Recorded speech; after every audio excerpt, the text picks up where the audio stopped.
lead to vastly different net worths over time. They even explain the formula for calculating net worth assets minus liabilities and stress its importance for long-term financial health. It's about having a clear roadmap for your financial journey. Now, let's revisit the idea of selling your knowledge as a way to increase your income. Yeah, monetizing your skills and expertise. The material contrasts Daniel, the skilled surgeon, with Isaac, the electrician who's making extra money by selling online courses.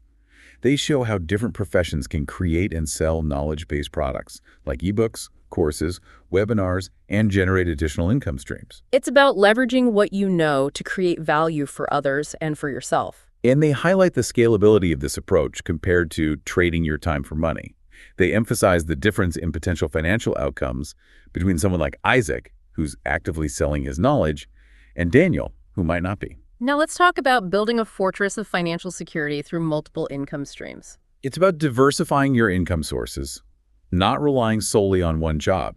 They quote Ecclesiastes 11.2 here about dividing your portion to 7 or 8, emphasizing the importance of not putting all your eggs in one basket. Spreading the risk.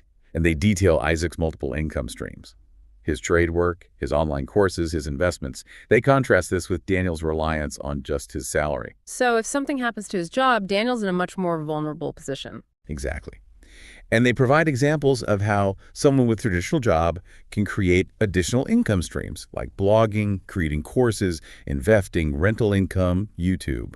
They emphasize how this diversification leads to a more robust net worth and cash flow. It's about creating a safety net for yourself and your family. Now let's come back to a fundamental principle. Frugality. It's about spending less than you earn, consistently. Proverbs 21.20 comes up again here about the wise storing up choice food and oil. It's a classic principle, but so important. They contrast Isaac's frugal lifestyle and high savings rate with Daniel's higher spending and lower savings, even though Daniel might have a higher income. It's not about how much you make, but how much you keep. And they show how even small daily savings can add up to significant wealth over time. They also highlight the freedom and flexibility that frugality provides. Yeah, it gives you more control over your life. They contrast Isaac's control over his finances with Daniel's potential paycheck-to-paycheck existence. And they dig deeper into the rebellion against spending mindset, the idea of consciously living below your means.